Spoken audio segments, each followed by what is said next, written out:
In 1985, Kary Mullis made an important discovery in the form of an extremely powerful technique, which is polymerase chain reaction or PCR.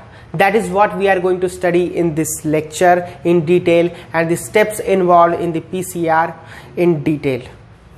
So let me write the name as polymerase chain reaction.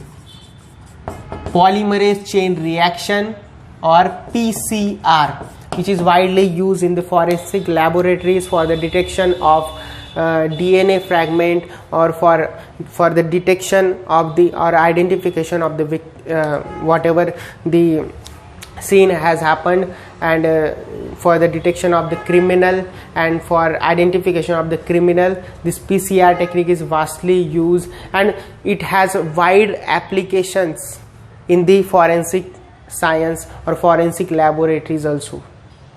It has also used in the diagnostic purpose of some various diseases. So that is what we are going to study, and that is why PCR is very important.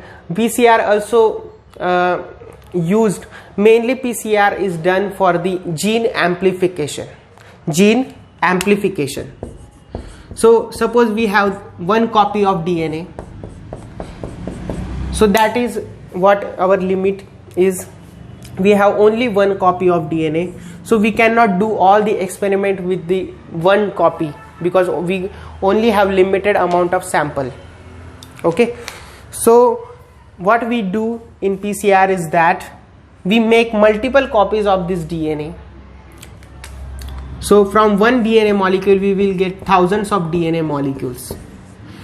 Okay, like the same DNA sequence, or like the same gene, we will get identical copies of that DNA or gene with the help of this PCR. So that is how we make multiple copies of the same DNA in the laboratories with the help of PCR. We will look in much more detail in this video. So let us start with the requirements of the PCR. What do we require to perform the PCR? So first of all, we required the DNA fragment or gene of interest. So that DNA which we want to make multiple copies of that DNA segment we will require, first requirement. Then we will require some primers, RNA primers, as we study the DNA replication process. So DNA replication starts with the primer, adding both the strands. So that primers the 2 copies of primers we will require to extend the DNA replication or to make the DNA copies. The third requirement is DNTPs, deoxyribose nucleotide triphosphatase. These can be adenine, guanine, cytosine, thymine. 4 types of DNTPs we will require in much more amount, as multiple copies we are going to make with the help of this DNA. So DNTPs, deoxyribose nucleotide triphosphate, 3 phosphate will be attached. We know that those nucleotides came with the 3 phosphates, and add to the primer, or we can say add to the DNA strand which we are making. So that DNTPs we will require. Then the 4th material we will require for the DNA amplification or the polymerase chain reaction is Taq polymerase. Polymerase enzyme we required for the DNA replication, and this is the special type of DNA polymerase enzyme which is Taq polymerase, which is isolated from the Thermus aquaticus, which is bacterium. And this Taq, speciality of this Taq polymerase is that it can work under the extreme conditions, extreme high temperature also, like up to 90 to 100 degrees Celsius. It can extend, or 70 to 100 degrees Celsius. It can work appropriately and very it works very efficiently in the high temperature. So that's why we take the Taq polymerase, because what we are going to do, we are going to change the temperature between the all the cycles of the PCR. So that's why we will require the enzyme which can work appropriately in that temperature. So that's why we have taken the Taq polymerase, which is isolated from Thermus aquaticus. Thermus aquaticus bacteria. So that Taq polymerase we are going to use. So these are the 4 main requirements for the PCR we will need to perform the PCR. So after that, PCR is the very automatic process. We are going to add these all 4 components into the test tube, and just simply we are going to put that test tube inside the thermal cycler or PCR machine. So let's say, suppose this is the PCR machine, or we can say thermal cycler. So why we are calling it as thermal cycler? Because it is nothing but it is nothing going to do is but it will change the temperature sequentially. First it will change the temperature of the system up to 90 degrees Celsius, 90 to 98 degrees Celsius. After that, it will, in the second stage, it will come down the temperature up to 70 degrees Celsius and 40 degrees Celsius, and after it will again increase the temperature up to the 70 degrees Celsius, and that is what thermal cycler is doing, and that cycle will be repeated sequentially as we require the amount of DNA in the PCR machine. So this is nothing going to do but it will change the temperature sequentially. That's why we are calling it as thermal cycler, okay, or PCR machine, because we are going to perform the PCR under this machine, and this process is automatic. Just we are going to tell this machine that we need 20 to 30 cycles, and we will set the appropriate as we required how many cycles we required in the PCR machine. So we are going to tell this machine only how many cycles of the PCR we required, and ultimately it will give us end product, which is our DNA in that amount which we required. So let's start with the steps. First step of the PCR, which is denaturation. Denaturation of DNA means we will heat that DNA up to the temperature of 90 to 98 degrees Celsius. Okay, in the first step of the denaturation of DNA, we will heat the DNA up to 90 to 98 degrees Celsius.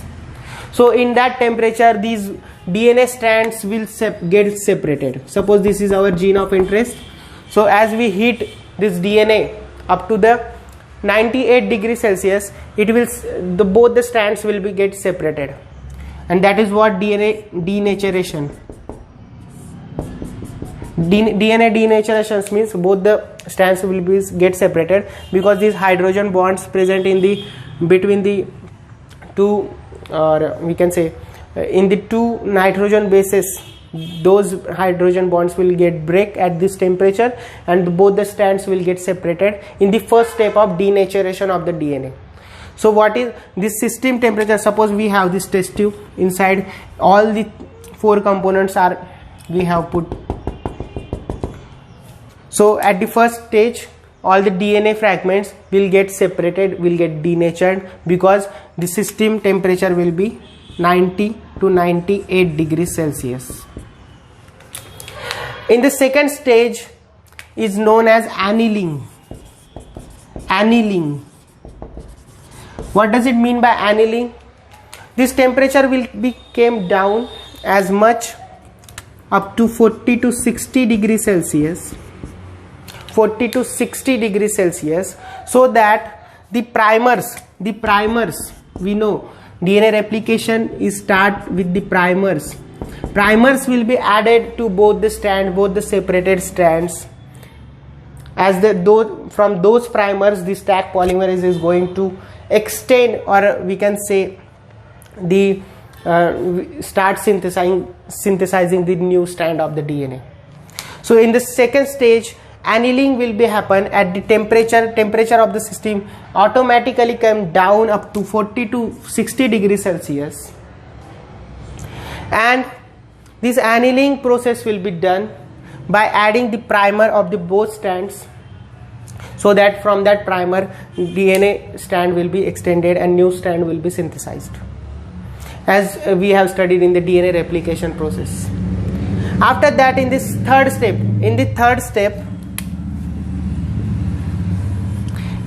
step of the PCR, again temperature will be rise up to 70 degrees Celsius.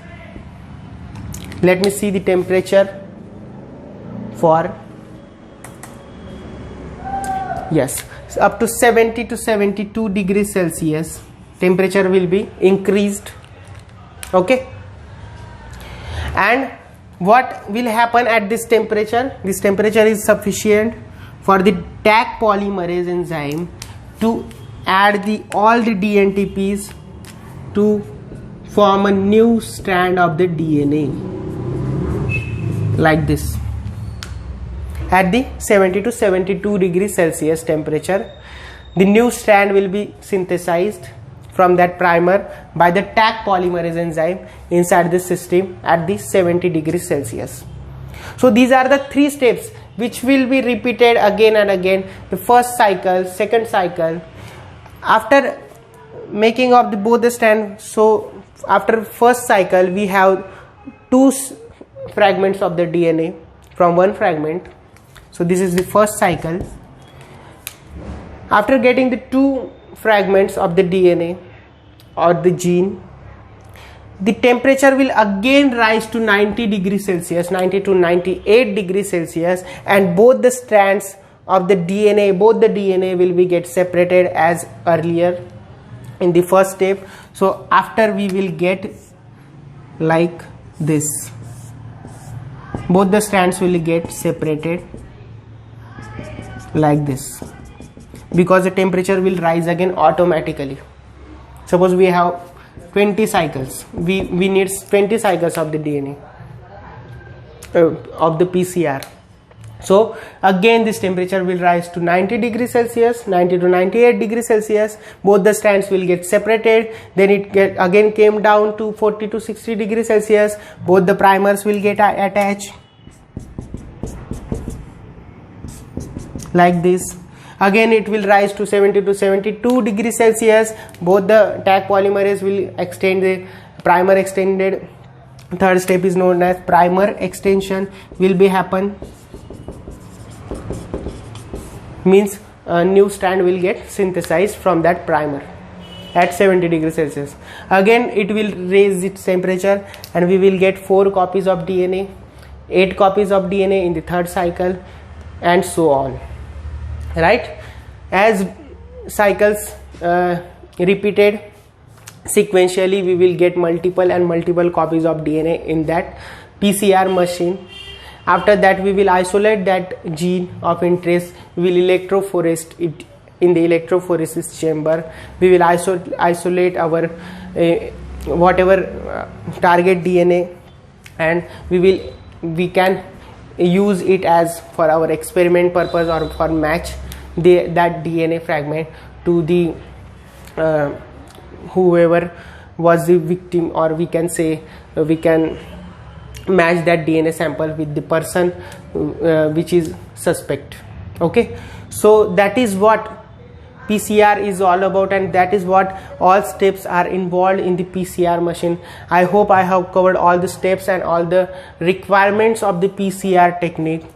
If I have forgot anything, please write in the comment section. If you have any doubts or questions, please ask me in the comment section. I will try to answer that, or I will try to simplify more it for you.